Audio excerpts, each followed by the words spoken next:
आवाज जनतेचा. ओतूर परिसरात मुसळधार पावसाचा मोठा फटका बसला असून नागरिकांचे जनजीवन पूर्णपणे विस्कळीत झाले आहे.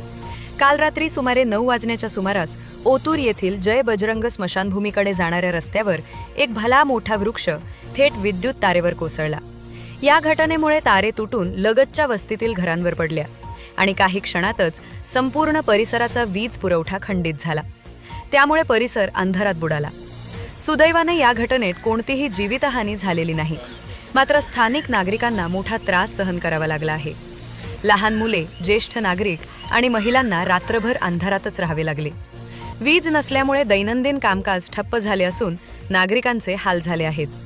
दरम्यान काही तासांनंतर वीज विभागाचे कर्मचारी घटनास्थळी दाखल होऊन दुरुस्तीचे काम सुरू करण्यात आले आहे. शिवनेरी माझा, ओतूर.